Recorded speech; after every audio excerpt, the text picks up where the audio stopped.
So when they had me in that room, it was my mom, my aunt, who's like my second mother, and my dad. They asked me, like, do you have a problem with drugs? Yes, I do. They'd all found my paraphernalia. The cat was out the bag.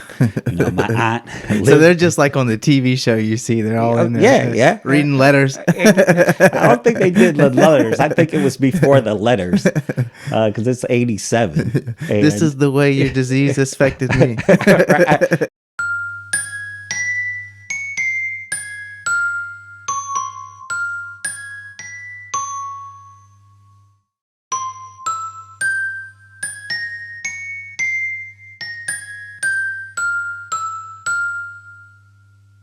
So, anyways, how's it going? Life is good. I can't complain. Yeah, it's good to see you. Good to be seen. Good to see you. Thanks for coming and being on the Tales from the Grip podcast. I really appreciate it. No worries. You're welcome. Yes, sir. And I do appreciate it. You came basically without even without even questioning me on what it was or anything like that. I really appreciate that, the support that you shown me. You're welcome, man. No problem. Yeah. So, anyways, so the ideal of the podcast is for you to share basically your experience, strength, and hope, mainly your experience. And I've heard you share before, and I always enjoy you sharing. You're one of those people throughout my recovery that has said quite a few things that like stuck with me throughout my entire life, and that I still use and I share with others today. And I've always respected and admired your recovery. And I'm not just saying that like gassing you up, as the kids say. I honestly do respect and somebody that I would like to emulate within my life. Your calm demeanor, you're very cool and collected, and you're very articulate, which is something that I really try to be, but I'm not that great at. So, but anyways, welcome. I appreciate it, man. Thank you. Yes, sir. Yes, sir. And just jump right into it. Yeah, you can just jump right into it. It's however you want. I mean, hey, if something's bad, we can always edit it out. I'm pretty comfortable. Yeah. Curtis T. I've been in recovery, a person in long-term recovery for 32 years. Clean date's April 17th, 1990.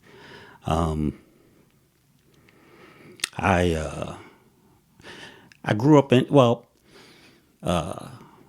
recovery from a 12-step perspective is based on a spiritual awakening. That's like our goal, right? Mm-hmm. To awaken spiritually, to carry this message to others, and to try to practice it in all of our affairs.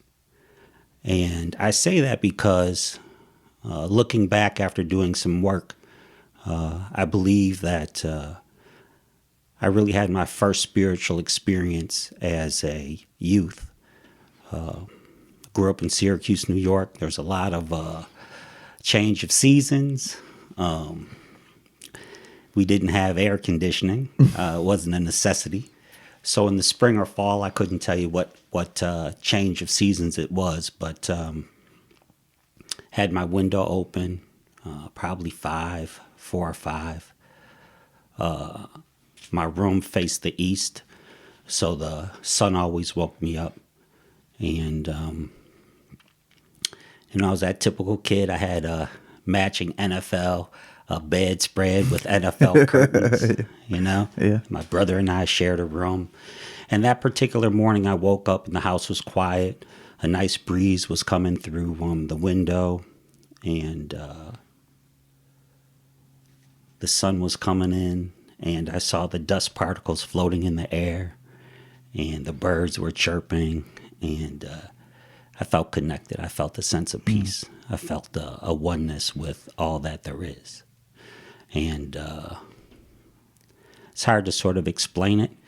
It wasn't an out-of-body experience, but, my ego, my personality really wasn't present, and I was a happy kid, and so I think what happened to me is, and which happens to other people, but maybe we all deal with it differently, is that something about that essence that I experienced, which I couldn't explain,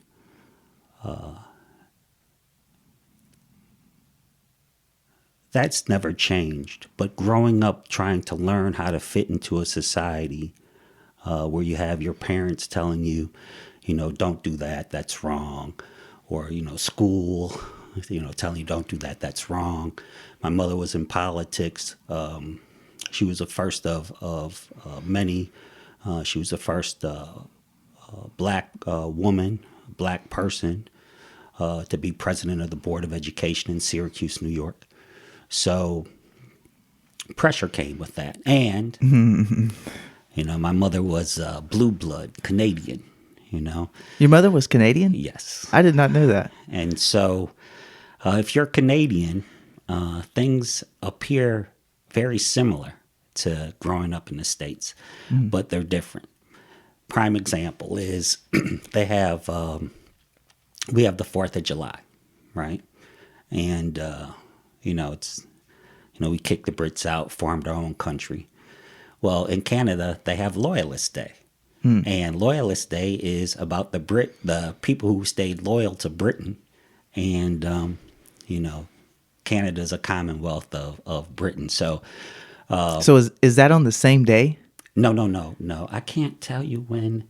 Because I do know a little bit about that. Like, I think it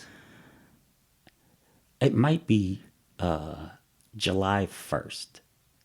And ours is July 4th, but you can't quote me on that. Yeah. So I was that kid, that's like a little bit of confusion in my life. I'd be in Canada at the Loyalist Parade, right? And not knowing the politics, the history of the past and stuff. And so that might not be the best example of the confusion in my life. Like my parents would say, don't lie. Right. And especially then to them. Right. But, one lie that I that was accepted in our household was, the phone would ring and my mom and dad would say, I'm not here. We all told that lie as a kid. Right. So my point is that I grew up and there were some things that didn't,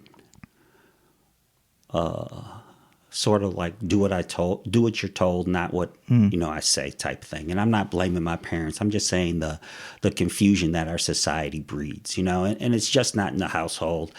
And I grew up in a time of peace, and we were waging war in Vietnam. Just the craziness. And I grew up playing with army men, not knowing the ramification of like death. So anyway, that became uncomfortable for me, and trying to fit in and trying to understand. I was about to say subtleties of society, but they're really not that subtle. You know what I mean? Yeah. It's like a lot of fuck yous out here. Excuse my French, And so anyway, probably, I don't know, 6th grade maybe, another confusion. I grew up and there was politics in my house, and a lot of people would come to my mom's house, or my parents' home, and they were known nationally in political circles. So there'd be Secret Service, and I'd be on the stair, like walking up the stairs on the landing, and I'd be peeking through the banisters.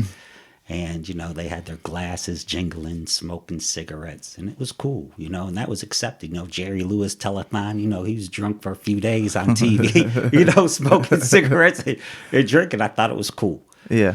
And so part of that, sort of, I wanted to aspire to that. I thought that was just part of the whole mystique of being someone. And the confusion was, there would be commercials on TV that said, smoking cigarettes is bad for your health, but I saw everybody doing it. So I would hide my father's cigarettes and he'd flip out. And I was the opposite. I would steal mine. Did that too, you know? And that's when I started, I guess around that age, start pushing the envelope, seeking something outside of myself. I remember stealing his cigarettes, walking to school, bus drove by, everybody on the bus squealed on me, you know, and started to be rebellious. And, you know, people would say, your mother's on the board of education, you should act different. And then by the time I probably got to 8th or 9th grade, I was saying, you know who my mother is?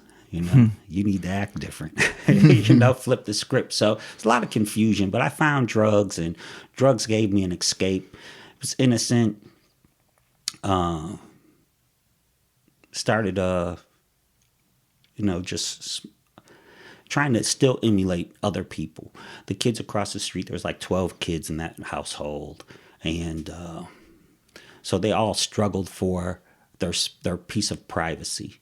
And one of the kids built a room off in the attic.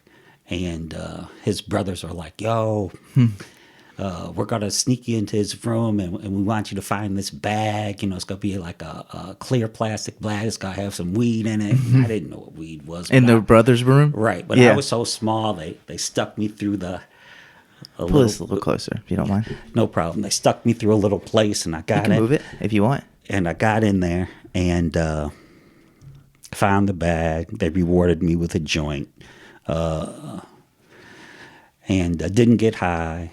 But it was like the same pursuit of cigarettes, you know, reaching outside of myself. And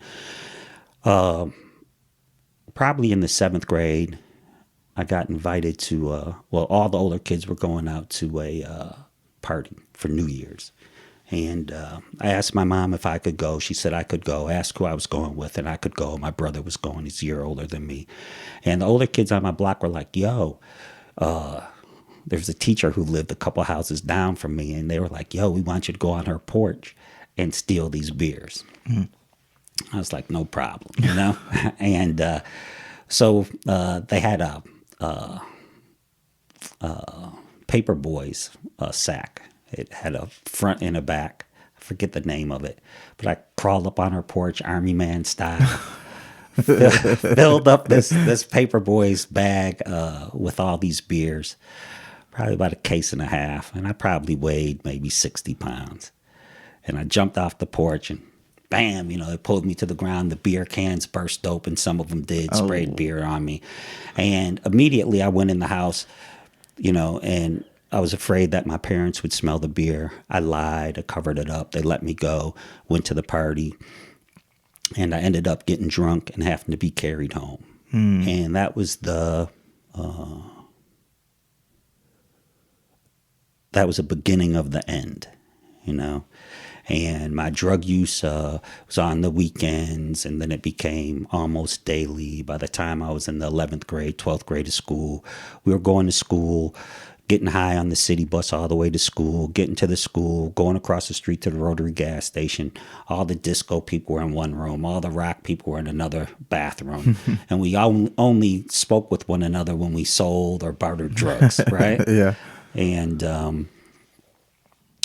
I would go to school, make homeroom, leave homeroom, go upstairs, climb up in the sub-ceiling on the urinals in the boys' bathroom, stand on the pipes inside the wall because the pipes were shared by the girls' bathroom, and we'd get high, you know. So you had to be slick, you know, check in so you wouldn't get the absence, you know. Yeah. And this was during high school? Yeah, 11th grade, 12th grade. And by the time I got to 12th grade, you know, don't get me wrong, I was having fun. Before I got kicked out of that school, you know, I was in Spanish class, but I went on the French field trip, you know, imagine that. And so, you know, just getting high, having fun, and everything was cool. Senior year, my disease started to catch up with me. I got kicked out, put on independent study. They allowed me to walk the stage, but any other privileges that I had as a student, I couldn't partake in. Couldn't go to any sporting events. I couldn't go to my prom. And that's when my disease first started to rob me. Yeah. How did with your mom being in like the position that she was in, how was she responding to all this behavior and punishments? Well, she was in charge of public schools. I got in just mischief in 9th and 10th grade.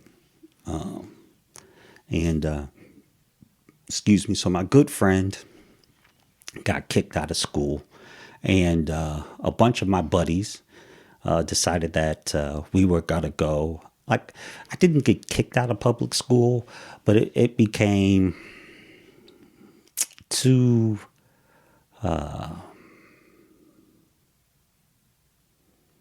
much of a problem, you know.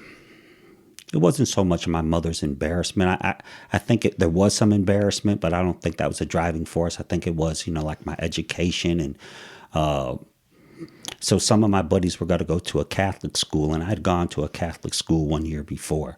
So we all decided to go there, sort of like manipulation, I guess. It solved one problem, but created another one. And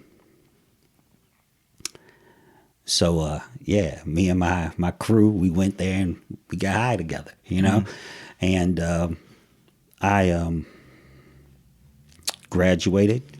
My mother was a professor at Syracuse University. I had a full scholarship there. So you still managed to like keep the academics up, kind of, I guess. Well, yes and no. And I think a lot of people can look into, like a glass house, right? But what's really going on, they really don't see. So if one were to look in and say, hey, you kept your academics up, most people would say yes, but I wasn't achieving. I wasn't living up to my full potential because I was too busy getting high. Yeah. So I was doing, doing the bare minimum. And so I did get a Regent scholarship. I went to Boys State, which is I did a lot of things. But I really didn't know the importance and the blessings that those things were. And so I pissed a lot of good opportunities off, and so like I was too busy getting high going to go to class in college. So and I was too stupid to like withdraw. So I just got F's, and you get so many F's, you can't go back to school. So that sort of, dampered my experience at Syracuse University, but it also disrupted my home because, my parents had found my paraphernalia.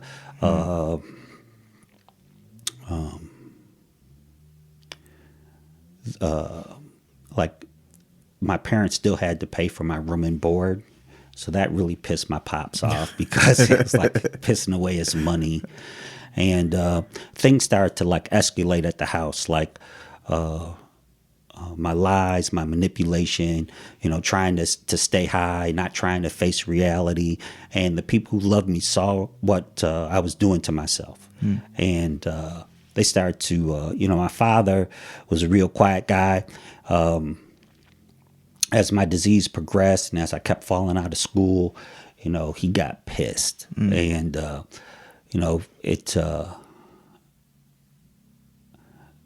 in high school, it got a little violent at times between he and I. But by the time I got to college, I guess he assumed I was too old for us to, go hand to hand. Not that I fought my father; he's a lot bigger than me. So, but anyway, have they ever? Did they have any experience with dealing with other people in your family that may have been addicts or to the disease?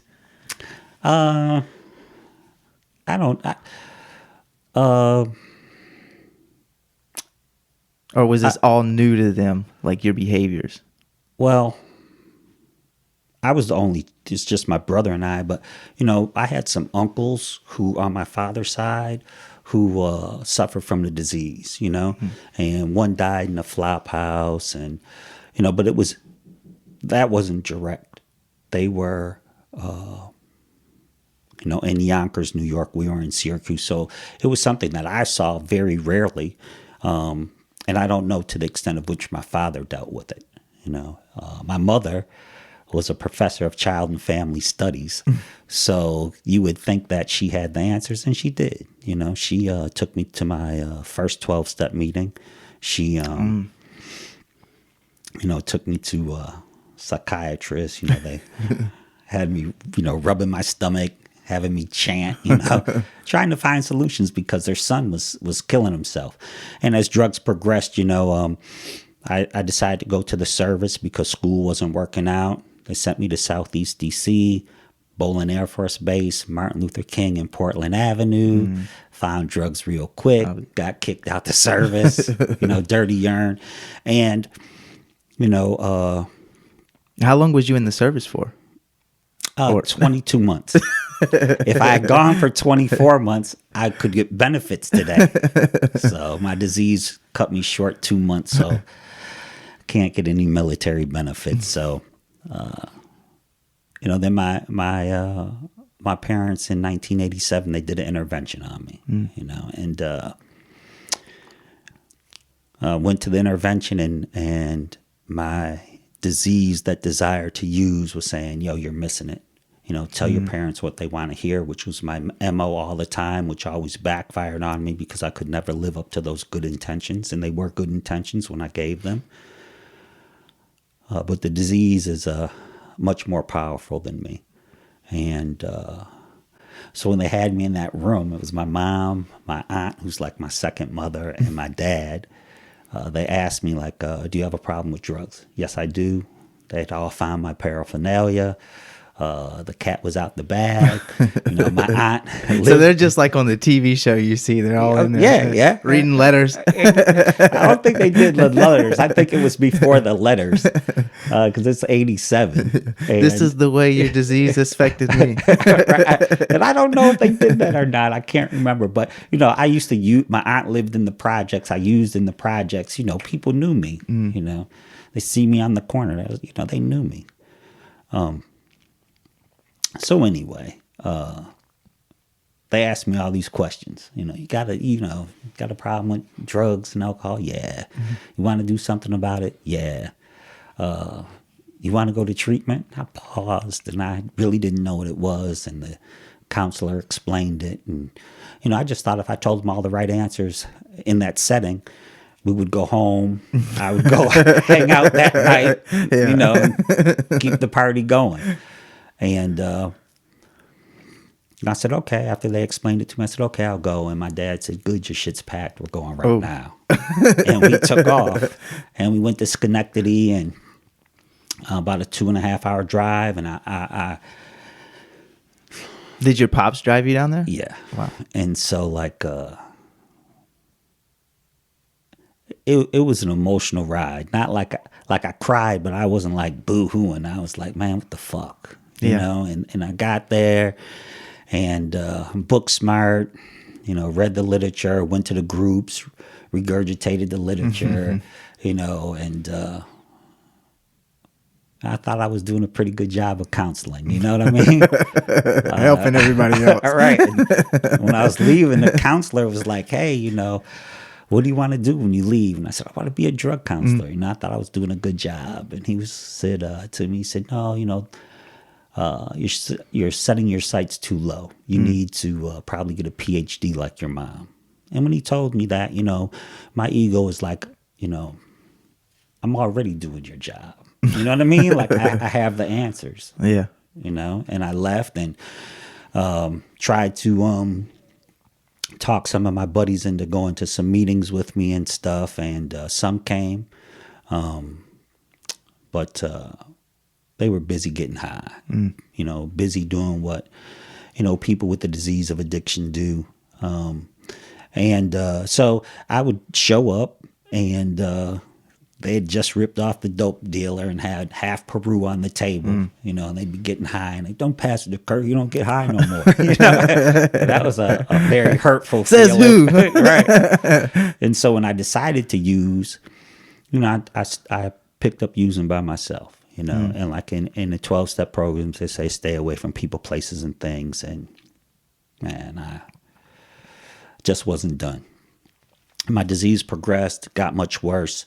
And the pain that I caused to others and to myself became much more apparent. And by this time, I had 2 children. Wow. My first daughter, her mother was a using addict. And the ironic thing about it is before my parents did the intervention on me, I went by her spot and I picked up my daughter. And a couple days later, I'm in treatment. And I get out of treatment. I come home. She's married. Right. Yeah, she's a using addict. And so I went to go see my daughter, and she was so intimidated by some of my behavior that she had seen, and some of it was done on her behalf, you know, acting violently and just, you know, that street stuff. And so she and her husband took me to court for custody of my child. And I have like 5 aunts, and I 4 had, at least 4 of them had to be in town at that time. And this is right when I got out of treatment.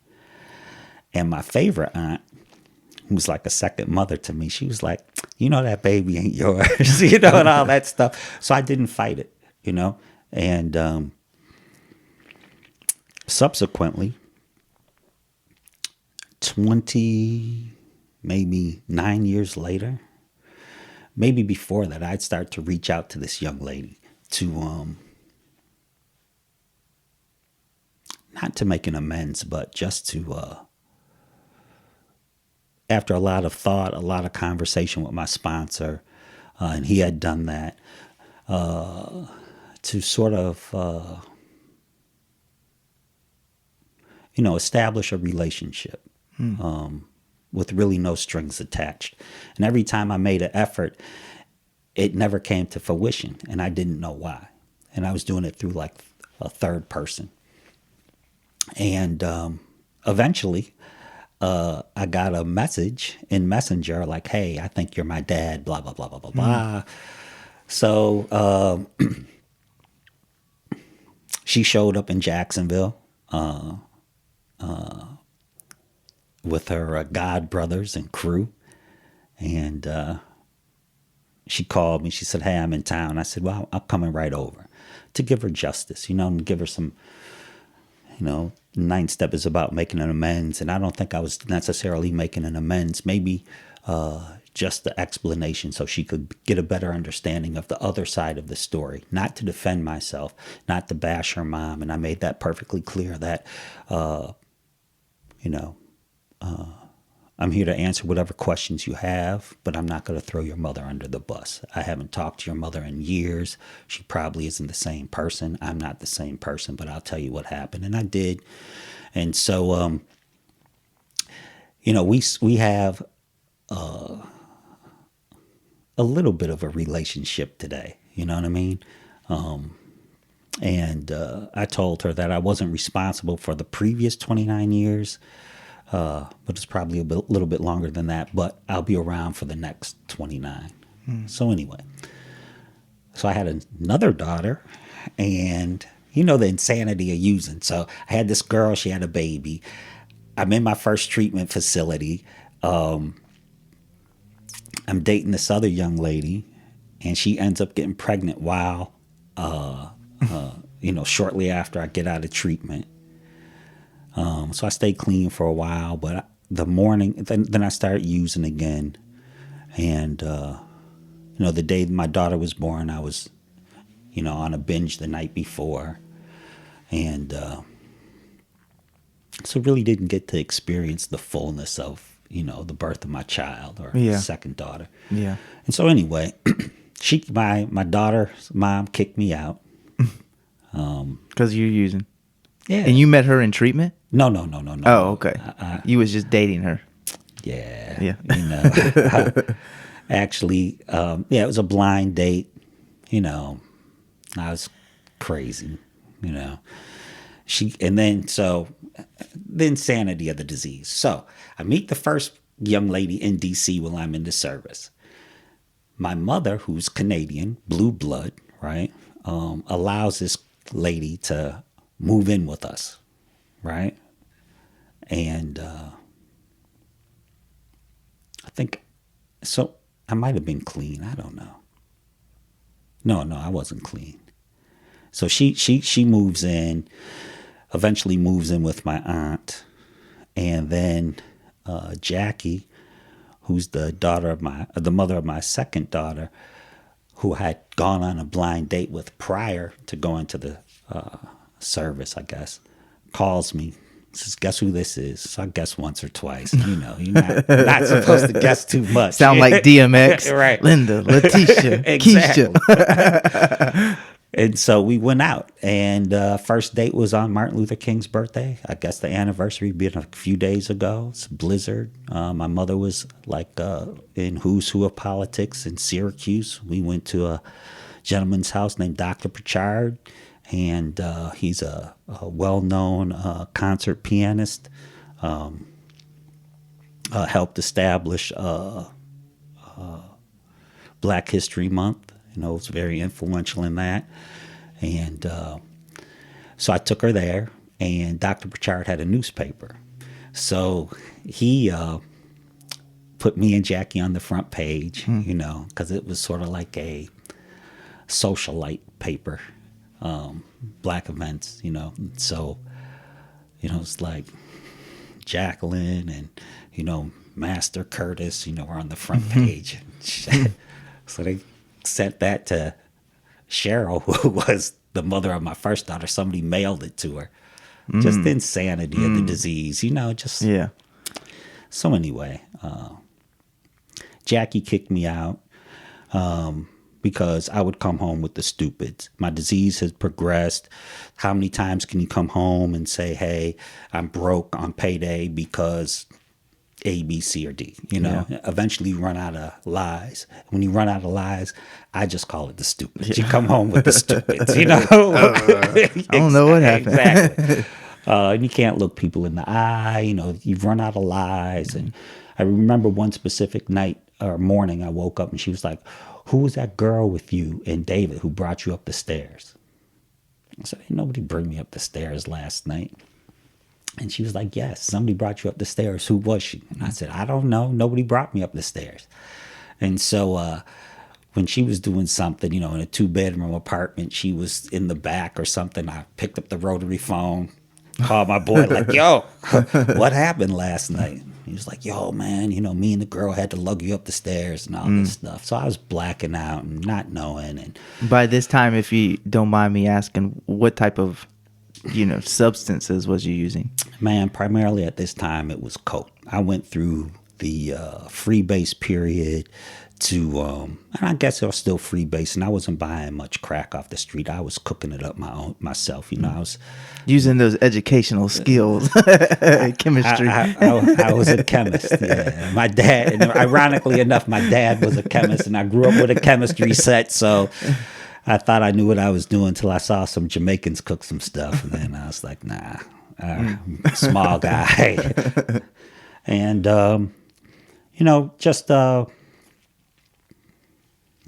we were crazy. Like there's a spot in Harlem. It's called the Polo Grounds. We used to go down there and buy caps, vials of crack, get them for $10, sell them for $50 in Syracuse. Just stupid, man. 321 BMW, with Slick Rick had a song out at the time called Lick the Balls. So we had it in chrome on the floorboard, Lick the Balls. Just stupid, man. Stupid. But, the that was the beginning of the end, and I learned later on that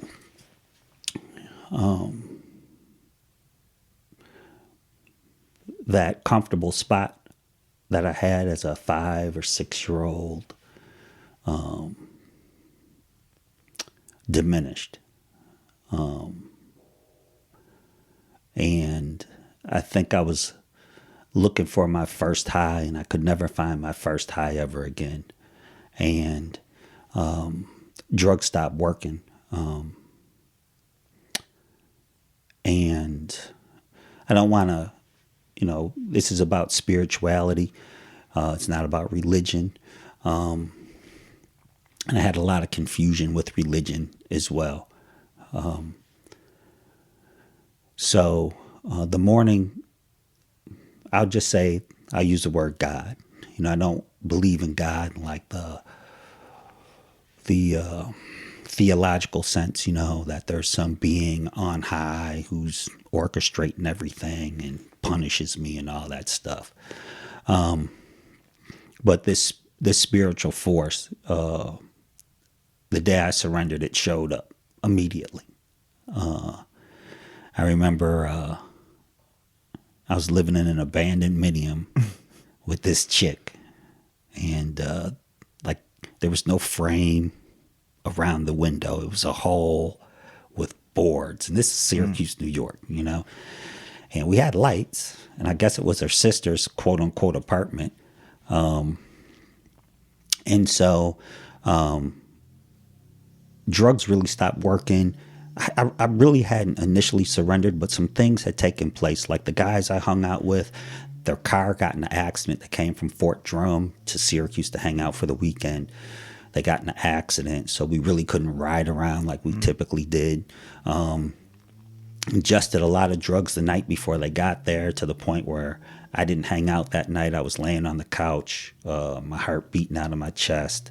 And the crumbs that I left, they got high on. And the reason why I had so much drugs, it was income tax check time. I did the rapid refund, So I was Scarface for a couple days, and drugs stopped working, and the city started to dry up, and I eventually went back to this abandoned minium. And the crazy thing about it is I had been introduced to a program of recovery, and the flat that me and my boys were hanging out in and getting high in, it was a flat of a person in this program. And I remember laying on the couch one day, and he walked in, and he had known me from meetings, and he looked down at me, and he was like, he didn't say anything. And we knew each other, and he didn't have to say anything. And like guilt and shame and remorse, like I knew there was a better way. So anyway, go back to the abandoned minium. The girl's there. She got baby powder on, and I'm like, what the hell? And she's like, yeah, I was hanging out with this dope boy, and da da da. I'm like, I can't even keep up with a barfly. And she had given me VD, and I had gone to my daughter's mom and given her VD. One of those nights I didn't have anything to use, so I used somebody, and drugs stopped working. In the morning, I woke up and I said, enough is enough. The girl and I went to Burger King. We got croissants, coffee, and I was explaining to her that, I got this disease and I got to go. And I was able to reach back in my pocket, and I had insurance. I had the telephone number for the treatment facility I'd gone to before. I had telephone numbers of people who were in recovery in my back pocket that my disease was so powerful I couldn't reach back and call them for years. And that morning I called, and they said, the treatment facility said, if you can get to our office, we can take care of you. And I hung up the phone. The girl was like, you got to leave me. I said, yeah, I got to go. And across the street, there was a guy from one of those religious organizations I tried to get clean in. And I told him what was going on. He said, I'll take you wherever you want. Took me downtown, got out of his car. The bus was pulling up to take me to the facility or to their office. So I didn't have a chance to change my mind. get in the bus, go to the back. And there's a couple there I couldn't pick out today. And they said, Curtis, what's going on? Da, da, da, da, da. And I explained to them. And they said, we just lost our kids because of dope and all this stuff. So that was just another gentle nudge. And I got out there, excuse me. And they said, we can't send you back to our facility in Schenectady, but we can send you to some place in Virginia. And I was like, okay. And got in a cab, on the bus, got downtown, and that voice. You can get one, man, you know, go get one. You can still make your flight, you know. You got money, you know. And it scared me. And I caught a cab to the airport, and probably in the same clothes I had been on for 3 or 4 days.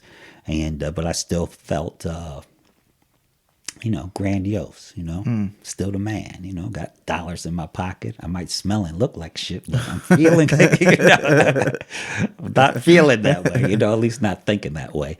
And I saw shrimp cocktails at the bar. I went in to get some shrimp cocktails, got drunk. That power, higher power, God, universe, the force that keeps me clean, whatever you want to call it. Got me onto the plane, and the second plane, the weather was so bad they had to put us in vans, and they were going to drive us to our locations. And I got on the wrong van, and, you know, a stewardess, an angel showed up as a stewardess. And, come here, baby, let me put you on the right van. And, you know, and I got the treatment, and I had a counselor. Her name was Loretta.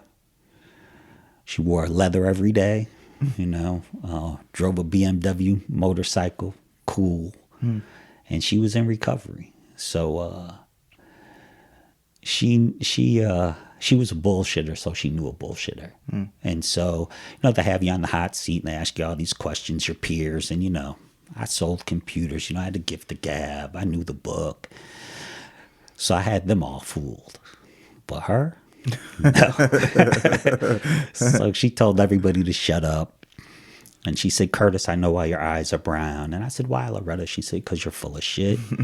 And my dad had cancer at this time, and my mom and dad came down to visit. And seeing my dad bald and, you know, not having anything to cut the pain, I started to learn how to get honest with myself and feel my feelings. And I didn't have an ability to run from my feelings because, you know, there was no drugs there. So I had to sort of face myself, you know, so I got out of there. My daughter's mom, Jackie, she didn't want me back.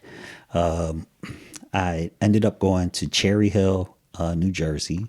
No, that's not true. I went to White, was it? It was on the White Horse Pike. I forget the little name of the city, but it wasn't Cherry Hill. So I'm on White Horse Pike in the Oxford House. They vote me out because I was hanging out with recovering addicts on Memorial Day and chasing this girl. And so the next day, because I didn't show up for the meeting, the house meeting, they voted me out. Ended up going back to my parents' house with a box of belongings. And my mom asked if I used. I said no. So she let me in the house. And you know, I was there, you know, helped her. You know, I felt I'd made meetings. That's one thing that I was doing. I was making meetings on a consistent basis. And actually, like for the first 90 days, I just hung out in a clubhouse from dawn to dusk, you know, and made meetings and asked questions. And that was it. And I was fortunate enough that I had the opportunity just to focus on my recovery. And, you know, my that life force, God, whatever you want to call it, continued to show up. Because my dad's death was tough because it was the first time that I dealt with like hospice, somebody dying at home.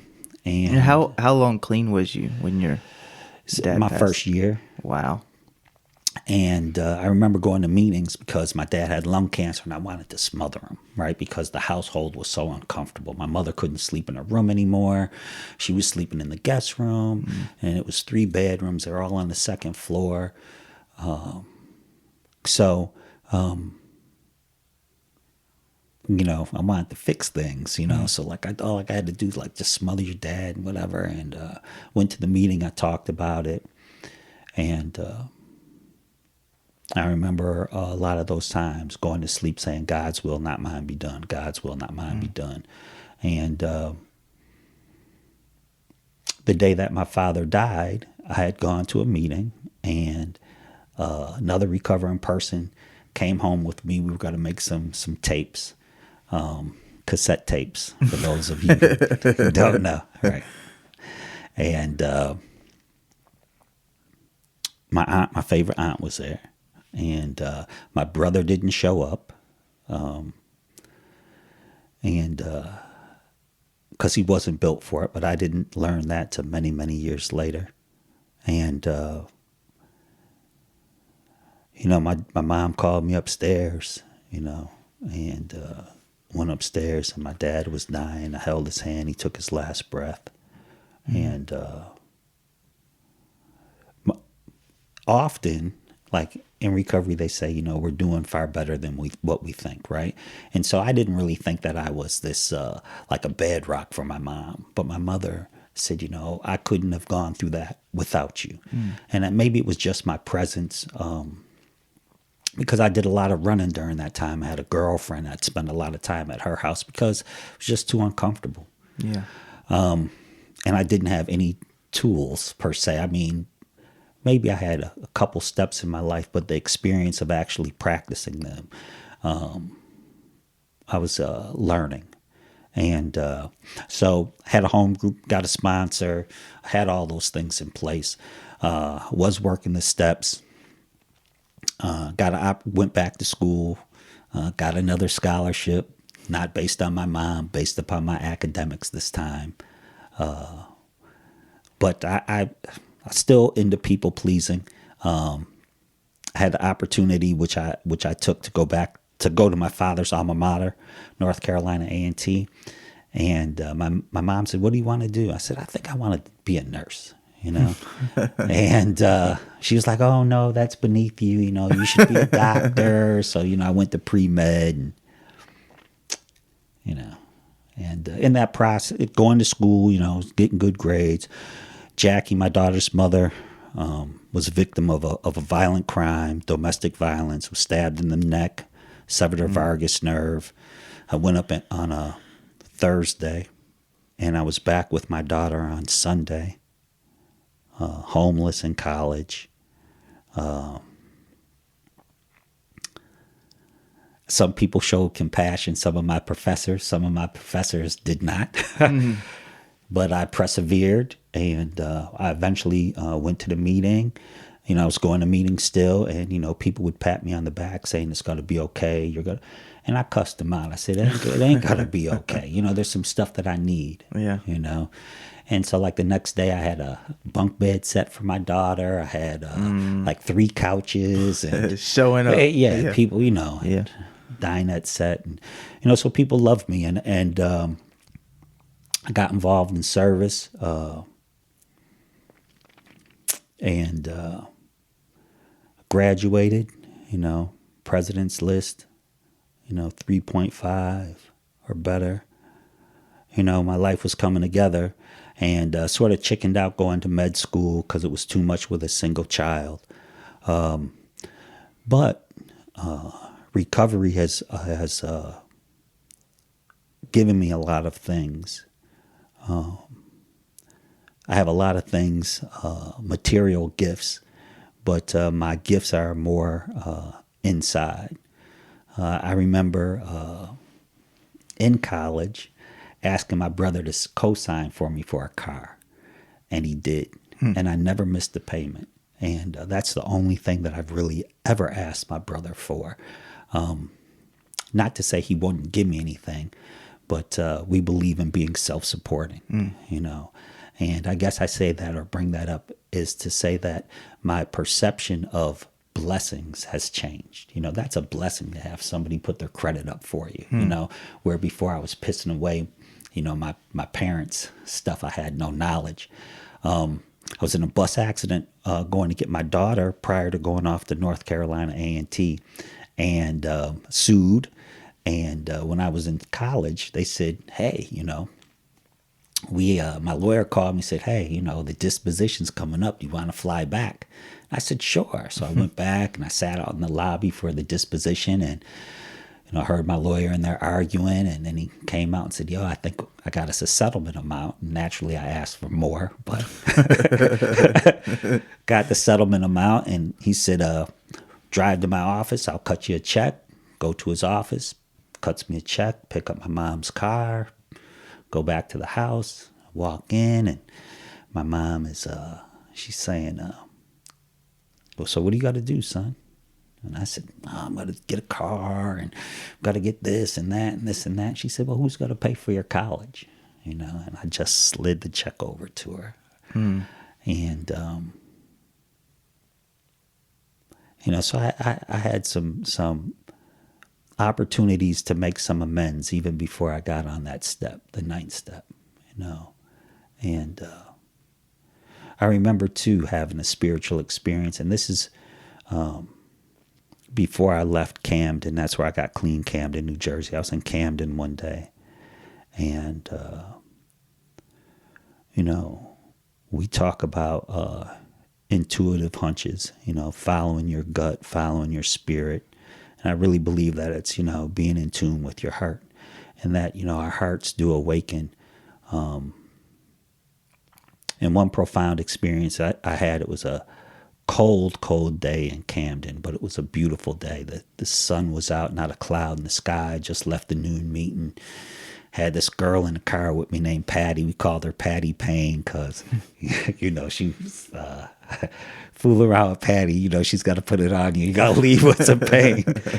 So I had her with me, and she was going to the train station in Camden, and I dropped her off, and I made a wrong turn. Well, taking her, and I see this guy standing on the corner with no shoes and socks on this cold day. And something said, man, give him your shoes and socks. And so I dropped Patty off, and in my urgency, I went up on the George Washington Bridge, and it's Ben Franklin, and pulled the Huey, which you can't do. Came down the block to where the guy was standing, and he was still there. By this time, I had my shoes and socks off, and whatever force that there is made the light red. So I was able to hop out, first car in line, hop out, give him my shoes and socks. I remember walking back to my car, and there's a guy in a evergreen Lincoln Continental.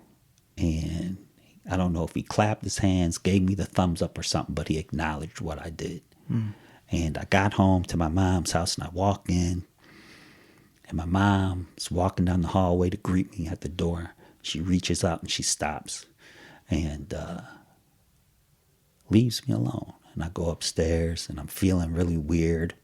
So I call my sponsor. I'm like, yo, Theron, this is what I did. He said, boy, you crazy. You crazy. And I'm like, oh, shit. So I go to the meeting that night. And there was a lady. She had 18 years in recovery. Her name was Gladys. And sat down at a table with her, and I explained the story to her.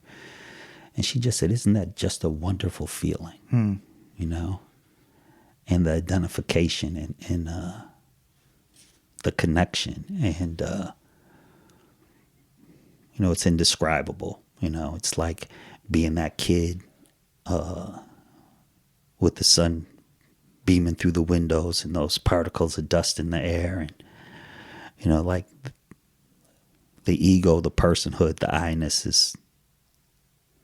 is gone for the moment. And just feel one with all. And so, I had those experiences. So, raised my daughter, chased the woman to Florida. I shouldn't say chased her, came to Florida. And I believe in the steps. And I've applied the steps in my life. one of the other traumatic things is my mom, she was diagnosed with Parkinson's. And she decided she made a decision that she wanted to live with me. So I took care of her for 12 years. Probably the most rewarding thing that I've ever done. Probably the most challenging, at times painful, at times loving, caring. Just if you name the feeling, it probably fit in there. Discovered that my brother, who was unable to come to his father's death, was the same brother who couldn't show up for his mom for 12 years, and worked through those resentments. Finally, before my mom died, finally accepted that he was who he was. Sought outside help, went to a self-help group. And that's this force, God, whatever you want to call it, showing up again, because my mother had Parkinson's, which is a neurological disease. So we would go to this self-help group, and they'd serve us lunch, and it would be caregivers and the people that they cared for. Then they'd separate the group, and all the caregivers would go in one group, and all the Parkinson's patients would be in the other. And I remember my first visit, man, boo-hooing, crying, broken, and then when I started to take people, years later, the nurse would say, yeah, Curtis is like, ask Curtis, he has all the answers. Not that I had all the answers, but, I was there for a long time. Experienced. Right, exactly. Yeah. So, but anyway, the following week, it would just be the caregivers. And there was this neuropsychologist who worked both groups.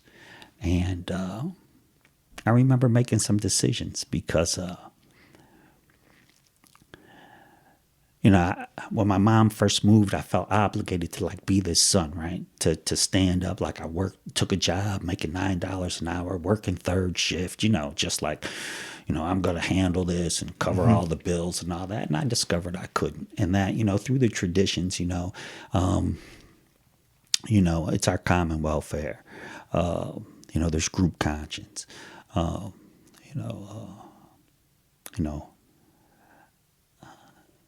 Membership rests with the individual. There's a group autonomy, and, my mom and I, we had to have some conversations about our common welfare. We had to have a consciousness on how best that we should run the household, what's fair for both parties. When we went to search for a house, we decided, what was the 7-step, seven tradition, your fair share. What was my fair share and what was her fair share? And, my mother's monetary fair share was larger than mine. But I paid my fair share. For sure. Yeah. That is being a caretaker. That is, or a nurse is definitely way more goes into it than people see from the outside. Oh, no doubt. Way more. It's all consuming, that you're, when you're doing stuff like that, you're completely devoted, for the most part, to caring for someone. It's a lot, bro. Yeah. And so, I was able to go to meetings and share what was going on and find my way. And,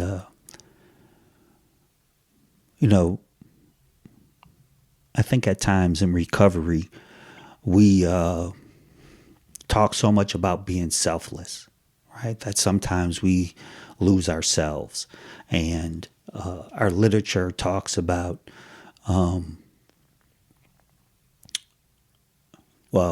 we all have fractured personalities, but we have personalities. and principles should become before personalities. That does not mean that we throw our personalities away. It just means that we put spiritual principles before them. That's all. So we all have abilities which are good, bad, and different that we can offer. And we all have to find our niche where we fit into any 12-step program and find that sense of unity and find that sense of belonging. And that's same for a household. And I had to make some decisions that suited Curtis. And the neuropsychologist was like, I was waiting for you to come in here and tell me that, And so anyway, I leaned into taking care of my mom and that situation. And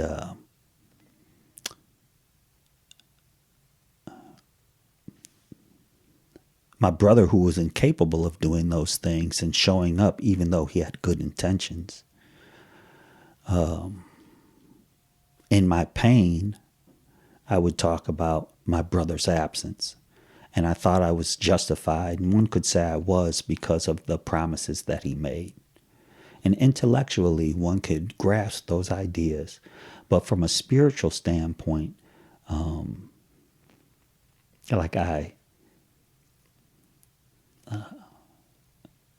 didn't see the full spectrum, the full picture. And understand that my brother, one, was unwilling, or two, incapable. And that was something for him to decide and not for me to decide, because either way, he wasn't there. And I remember when my mom was, in the last couple weeks of her life, I was making arrangements with the Arlington Cemetery up in Virginia because my father was an officer and he's entombed there. And they said, well, do you have any other siblings? And I said, yes. And I told them, who my brother was. And they said, well, he's the next of kin because he's the eldest. And I was like, my brother ain't going to do shit. I called my sponsor. It's downtown, man, by the library, sitting in my truck. And I called, just hung up with the veterans folks up in Arlington. I called my sponsor. And my sponsor said, Curtis, history has shown that if your brother decides not to do it, you're going to have to do it anyway. But why don't you give him the opportunity, So I called my brother and I said, man, if you want to do this, you can. And if you don't, or if you're incapable, don't worry about it. I'll do it. And my brother said he'd do it, And he did it. And about a year or so later, after my mother's entombment, he calls me and he goes, yo, I got this Airbnb down in Hollywood, Florida. We're on a canal, swimming pool, all this. He's like, grandiose type guy. External, how it looks. And I guess he was trying to, make up for his absence, And I need to backtrack. Like at my mom's memorial at my house, like a lot of people showed up for me. A lot of people in recovery came by, people cooked, and some people came by to be nosy, see my house and how I live. Typical addict shit, Yeah, the whole gamut. Yeah. And so they're memorializing my mom, right? And my brother's there. And by memorializing my mom and by seeing me, it went from, talking about my mom to sort of like talking about me and how my caregiving, me being her son, and, how my mom's hair was always done, her nails always done like, fly, and always clean, and I did just what the hospice nurses told me to do. I didn't do anything special. I followed directions. Yeah. And because I followed directions, like the nurses would say, you are the best caregiver we have, And I'm like, what are you talking about? Like, I just did what you told me to do. This is how you bandage your wound, I just followed simple directions, man. And, but people start to say all these things about me. And I saw my brother walk out the kitchen and go sit in the living room.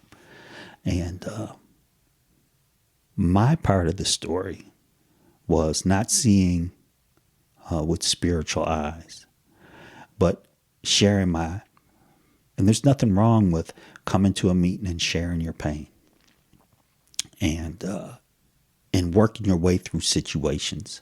But what I learned is I don't have to do it at another's expense. And it sort of came off via my resentment to my brother for not showing up, that it didn't paint the whole picture of my relationship with my brother. And when those things were unsaid about my brother at my mom's memorial, the epiphany was like, you only see my brother from what I shared. And what I shared was an incomplete story. My brother was my hero and still is my hero, And that was my spiritual lesson through that experience. And because my brother feels shame and guilt, he was like, hey, I got this Airbnb, come to Hollywood, right? And it was around my birthday. I got it around your birthday, you know what I mean? Bullshit. Yeah. And so, like, I go down there and we're sitting on the lanai and I'm smoking my cigar. And there's these beautiful houses all around, big old boat. And, my brother, I don't know if he's talking about business or whatever, but he said, I can't stand people who say they got to do something and don't do it. And I looked over and the light bulb went off in his head. And because I had the ability and the opportunity to do an 8-step and a 9-step, write the list of the people that I harmed, and in the 9th step, give them justice, tell them my part. My brother started sharing his stuff, and in his attempt to give me justice, and he's still my hero, and I was able to get back to love, versus, anger, resentment, fear, get back to that relationship. And I say all that to say that I've been moved, as you can tell. I see more from my heart today than from my head, where my disease lives. And it lives in a sense of ego. So I've had moments of emptiness. And emptiness doesn't mean like I'm empty, I don't have any thought, I don't have any feeling. Emptiness means that, or groundlessness means that those things that I used to stand on that gave me some type of security, or like spiritual security or mental security, when those are ripped out from underneath you and you're just left with nothing really to grab onto per se, and a different world opens up. Like, it doesn't matter if you're white, black, green, purple, it doesn't matter if you're male, female, what your nationality is, I've gotten to a point where everybody matters and everyone's important and everyone has something to offer. And those mental concepts that I have that separate me from people, are the things that my disease uses to make me suffer, or contribute to my suffering. So I'm a lot freer than I used to be, I live more from my heart today than my head in most cases. I've gotten comfortable enough with my friendships in recovery that if, I'll give you a prime example, right? Then I'll shut up. Man, when my mom was dying, right? maybe 6 months out. I knew this young lady. I knew her for, not, she was an acquaintance. I knew her for maybe a year or two. And she decided to come over one night, and we hit it off and got in a relationship. And she's much younger than me. And she went through the last months of my mom's life.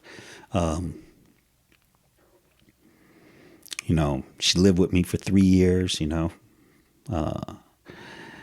drove to Wichita, Kansas with me to buy a truck, and, we got into like 2 arguments, and they really weren't like arguments, but like, and I say that just to say, if you can sit in a truck with somebody for 4 days and just not see eye to eye for 2 days, maybe it's something special, Yeah. And so, anyway, she had an old soul, really good, loving person. And a few months ago, she decided to move out and end the relationship, right? And so I believe in freedom and, freedom. Like if I have anything in my hand and I try to hold on to it, I don't care if it's a worm or roach. It doesn't matter. A human being, puppy, it's got to eventually want to be free. So my job is to keep my hand open with the relationships that I have and let people come and go as freely as they please. And it was so hard to keep my hand open when she decided to walk away. Yeah. But I talked to my boys and recovery, and she left, and we had some conversations and shed some tears, but she never moved on her position. And so she had left some stuff at my house. So I was like, man, she needs to come get her stuff. She needs to come get her stuff. But like, I didn't have enough courage. I don't want to even say courage. You know what? It's about being vulnerable and feeling those feelings with her coming through the door, seeing her and her taking the last bit of belongings that she has at my house. And then I guess finality, boom, over, right? Yeah. So anyway, she texted me the other day and she's like, hey, how you doing? Like, I'm good. But before I could even get I'm good out, she said, I need to come get my W-2s and all this stuff. And so like, I had to call one of my friends, man, when I, prior to responding, because I don't want to respond from a broken heart, a hurt ego, and in spite of the response that I received back, I need to live the mature and responsible. And so I was able to do that, although it felt very uncomfortable, and, not getting pissed off and like the remaining mail that she has coming to my house, say, oh, fuck that bitch and throw it in the trash, Yeah. And really try to live from a place of love, and I didn't know what love was. And probably with about 2 or 3 years clean, I stopped using that word for about 15 years, especially in romantic relationships.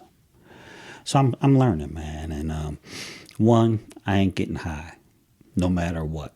2, I'm going to keep making meetings because they keep me buoyant, and I'm going to live the steps to the best of my ability, and continue to be present enough to recognize my blessings when they're on my doorstep so I don't piss them away, And that's pretty much it. If anybody's new to recovery, old to recovery, give yourself a break, just show up and, find your way. I'm still finding my way. Life is good. I'm scuba diving, jumping out of planes, doing all types of stuff. You know what I mean? And, but which is the abnormal for your culture, right? I guess so, especially the diving part, But man, I have friends of all walks of life, from homeless to millionaires to people who have their own planes, and people who want me to invite me to like their lake house. Like, yo, I'm going to Brazil. You want to come hang out at the lake house? So I got a life, man, and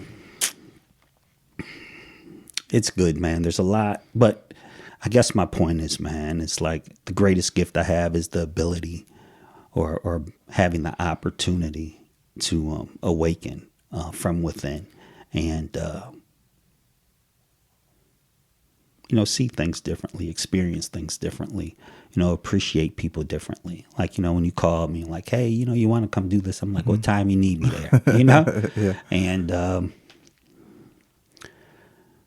it's just how my life is, man. Like it's fluid. If something comes my way, it's there for a purpose, and I'm going to try to embrace it and experience it, and just keep it moving, man. So that's Yes, it. Well, I really appreciate you coming on. No This problem, is man. incredible story, and it's always good talking to you regardless. And honestly, need to do it more. And because we only live right down the street from each other anyways. Right. But it was an absolute pleasure. Thank you for being the second guest ever on the Tales from the Grip podcast, and look forward to maybe having you again on the future. All right. Sounds like a plan, man. Thanks, my All friend. right. You're welcome, man. Love you, bro. Love you too, buddy. All right.